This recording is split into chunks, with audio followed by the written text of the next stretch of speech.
Good morning, જય શ્રી કૃષ્ણ. કેમ છો બધા? આજના મારા નવા બ્લોગમાં તમારા બધાનું સ્વાગત છે. અને અત્યારે તો ગુડ મોર્નિંગ નહીં પણ ગુડ આફ્ટરનૂન થવા આવ્યું છે, બપોર થવા આવ્યા છે. તો મેં રસોઈની તૈયારી પણ ચાલુ કરી દીધી છે. થોડી બપોરની રસોઈની તૈયારી ચાલુ કરી દીધી છે. અત્યારે તો કેરીની સિઝન છે, તો આપણે તો બનાવશું કેરીનો રસ બનાવીશ, એની સાથે પરવળનું શાક બનાવીશ. પરવળનું શાક પણ આજે હું ભરેલા પરવળ બનાવી અને સાથે બનાવીશું રસ. એની સાથે આપણે પડવાળી રોટલી અથવા પડવાળી અથવા સાતપડી રોટલી, જે કે વાળીને એવી રોટલી બનાવીશ. તો ચાલો હું ફટાફટ રસ બનાવી દઉં અને શાક બનાવી દઉં.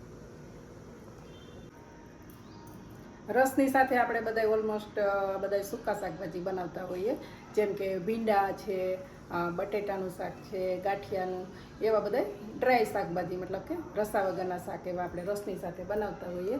તો આજે તો હું એની સાથે ભરેલા પરવળનું શાક બનાવીશ. એટલું ફાઇન લાગે છે કે તમે ખાતા જ રહી જશો. તો ચાલો આપણે શરૂઆત કરીએ. કેરીને મેં ધોઈને લઈ લીધી છે. અહીંયા પરવળ પણ વોશ કરીને રાખી દીધા છે. તો ચાલો શરૂઆત કરીએ. સૌથી પહેલાં કેરીને સુધારી લઈશું.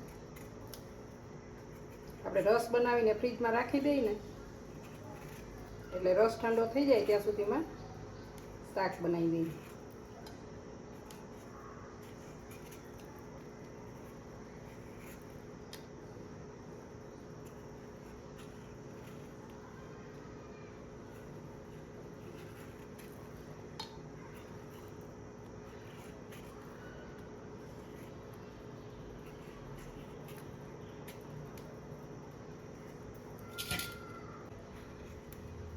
રસ બનાવી અને ફ્રીજમાં મૂકી દઈએ એટલે રસ ઠંડો થઈ જાય ત્યાં સુધીમાં શાક અને રોટલી પણ ફટાફટ બની જાય.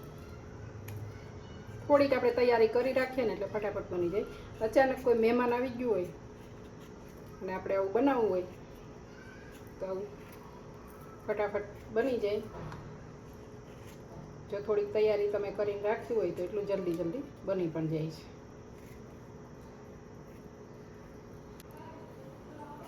કેરીની છાલ મેં કાઢી લીધી છે અને હવે એમાં આવી રીતે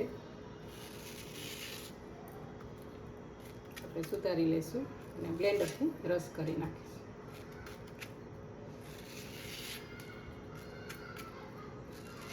ઘણા રસને ગાળીને ખાતા હોય છે. રસ બનાવ્યા પછી એને મોટી ગળણીમાં ગાળી લે છે, પણ ગાળ્યા વગરનો રસ ખાવાનો, કેમ કે એમાં રેસા હોય ને તો એ આપણા પેટ માટે સારા છે.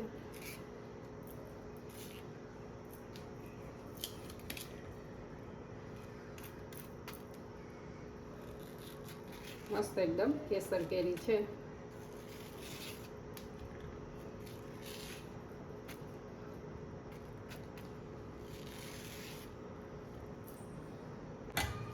રસ આપણો બની ગયો છે. સરસ બનાવ્યો છે, એકદમ ઘાટો અને સરસ ઓરેન્જ, એકદમ મસ્ત એવો રસ બની ગયો છે. હવે એને ઢાંકીને ફ્રીજમાં મૂકી દઈએ ત્યાં સુધીમાં સરસ ઠંડો થઈ જશે. હું શાકને રોટલી બનાવી લઉં.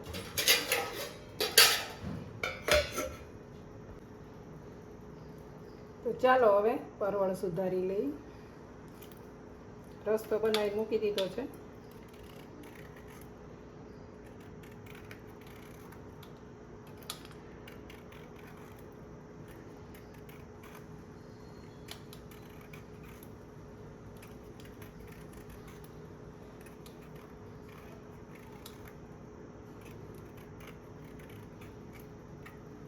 પરવળનું શાક કોને કોને ભાવે છે?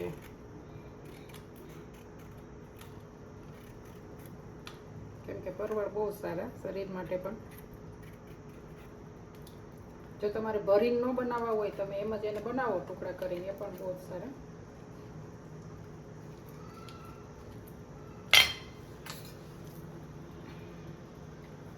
અંદરથી આવી રીતે એકદમ ધીરેથી એવા બી કાઢી લેશું, જેવી રીતે આપણે કારેલામાં કાઢીએ છીએ એમ જ.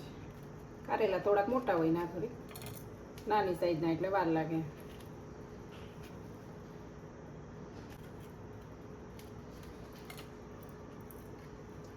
આવી રીતે આપણે બધા પરવળમાંથી બી કાઢી લઈશું. પરવળ મેં બધાય આવી રીતે સુધારી લીધા છે.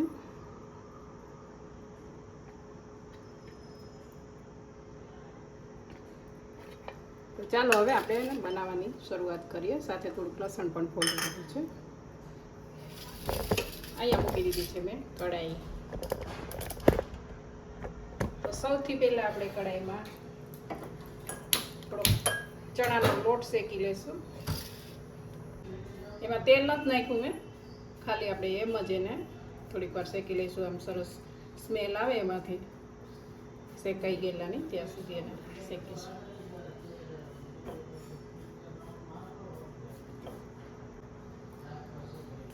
બેસન શેકાઈ ગયું છે સરસ. તો હવે આપણે એને ઠંડુ થવા દઈશું અને ગેસ બંધ કરી દઈએ. પછી આપણે આમાં બધા મસાલા કરી દઈએ.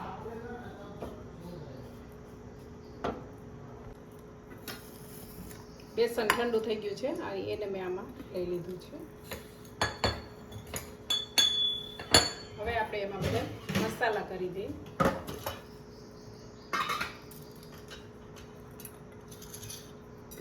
મસાલામાં સૌથી પહેલાં નાખશું આપણે ધાણા જીરું,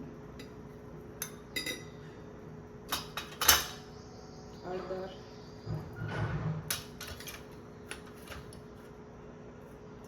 મરચું, તમે તમારા ટેસ્ટ પ્રમાણે જે પ્રમાણે તીખું ખાતા હોય એ પ્રમાણે. અને આપણે સિંગદાણા છે મેં મિક્સરમાં પીસી લીધા હતા. થોડોક આપણે સિંગદાણાનો ભૂકો પણ નાખશું એટલે ક્રન્ચી ટેસ્ટ સરસ આવે.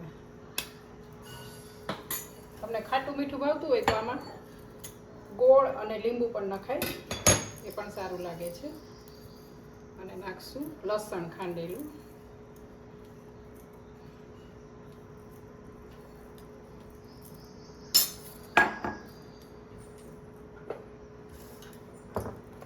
ટેસ્ટ પ્રમાણે મીઠું નાખશું.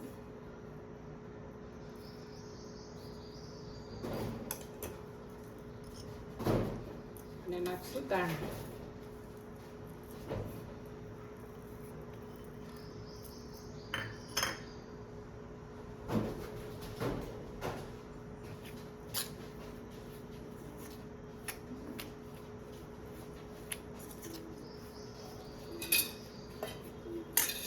મસાલામાં થોડુંક તેલ નાખી અને મિક્સ કરી દઈશું.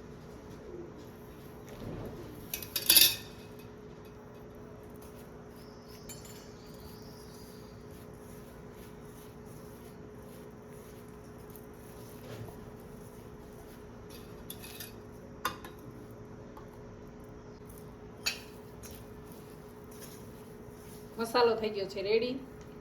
અને હવે આપણે પરવળમાં ભરી દઈએ. આમાં મેં ગરમ મસાલો પણ થોડુંક નાખ્યો છે.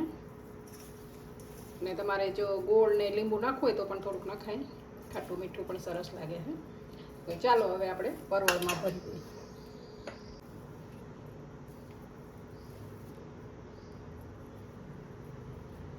જેવી રીતે આપણે કારેલા ભરીએ એમ જ આને પરવળને આમ દબાઈને ભરી લઈશું.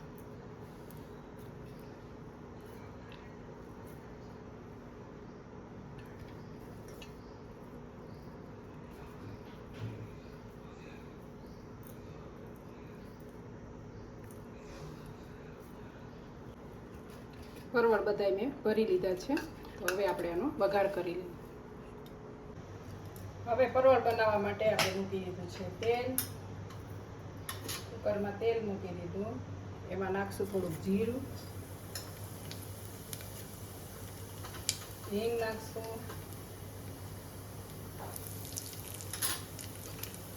અને એમાં આપણે પરવળ નાખી દઈશું ભરેલા.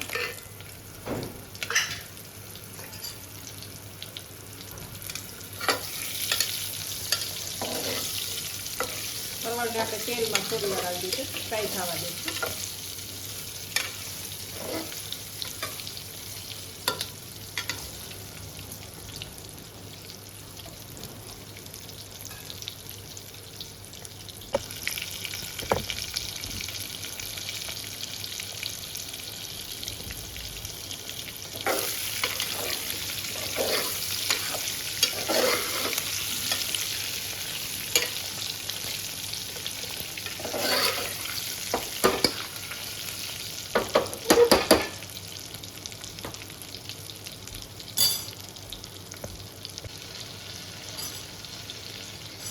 હવે આપણે પરવળમાં જે મસાલો ભર્યો એ મસાલો જ આમાં એડ કરી દઈશું.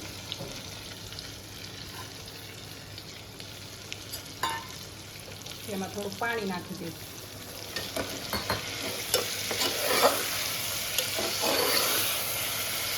મિક્સ કરી અને બધું મિક્સ કરી અને એક સીટી થવા દઈશું. થોડુંક આપણે મીઠું પણ એડ કરીશું અને થોડુંક પાણી. શાક બહુ રસાવાળું ન સારું લાગે, થોડુંક આપણે એને ડ્રાય જ કરીશું. ઉપર ઢાંકીને એક સીટી કરી લઈશું.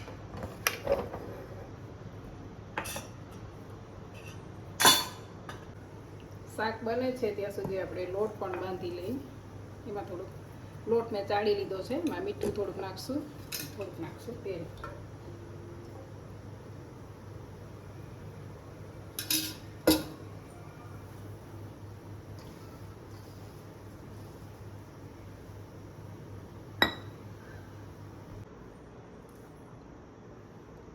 એક સીટી થઈ ગઈ છે અને આપણે જોઈ લઈએ હવે કુકર ખોલીને કે પરવળ થઈ ગયા છે. વાવ, મસ્ત બની ગયું શાક. જુઓ,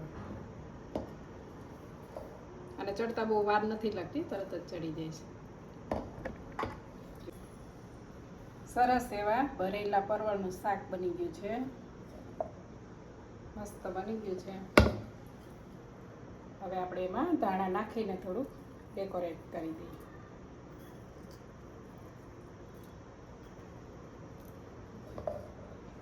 ચાલો, હવે શાક પણ થઈ ગયું છે રેડી, અને હવે હું રોટલી બનાવી લઉં.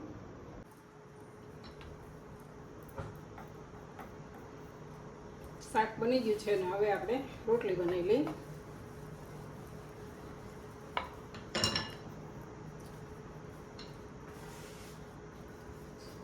રોટલી હું પડવાળી બનાવીશ, રસ સાથે બહુ સરસ લાગે. પેલી રોટલી આપણે ગાય માટે અથવા કૂતરા માટે.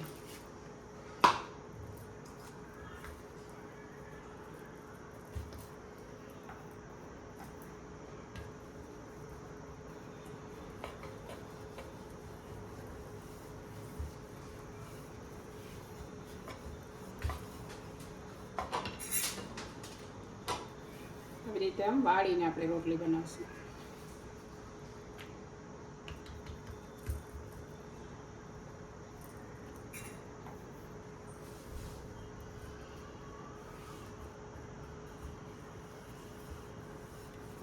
ત્રણ ખૂણા આપણે પરાઠા કરીએ એવી જ રીતે, પણ આપણે શેપ રોટલીનો આપી દઈશું. એમ ત્રણ ખૂણા વાળો નહીં આપીએ.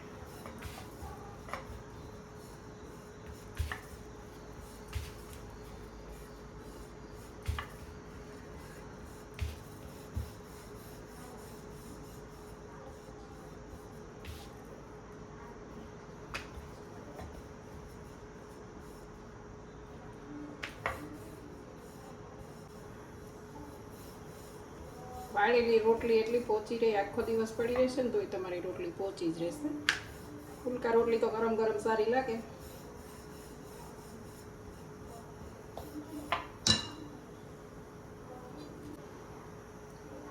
ઘણા પડવાળી પણ રોટલી કરે, બે અલગ અલગ આવી રીતે લુવા કરી અને વચ્ચે તેલ લગાવી અને લોટવાળી કરી અને એવી રીતે પણ વણીને કરે છે. પણ અમને આવી વાળેલી રોટલી સરસ લાગે.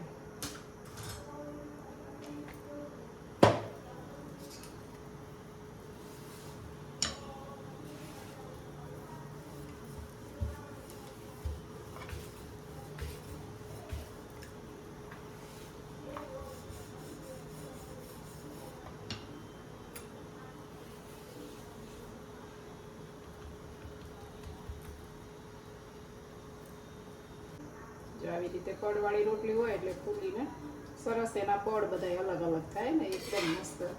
સાદી રોટલી હોય ને એવી જ થાય.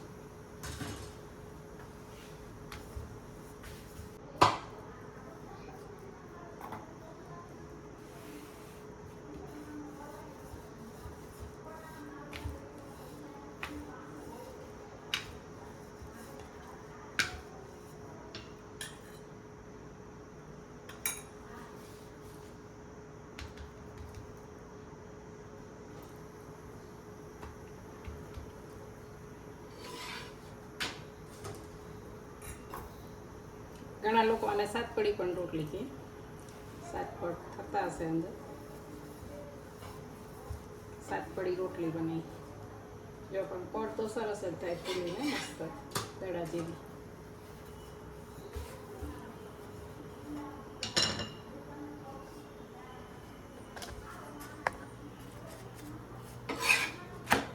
સરસ જેવો ફૂલીને મસ્ત રોટલી થાય.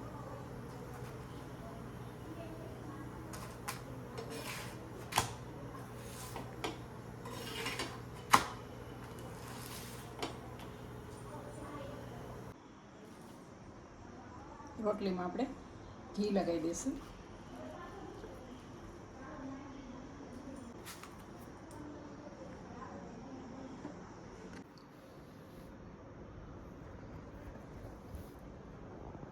રસોઈ બની ગઈ છે.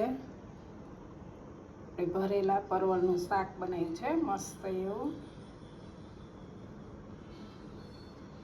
અને એની સાથે છે ઠંડો ઠંડો કેરીનો રસ, સાથે છે વાળેલી પડવાળી રોટલી, એની સાથે મેં પાપડ પણ થોડાક તળ્યા છે, અને સલાડ તો હોય જ સાથે, સાથે 2 મરચાં પણ તળ્યા છે.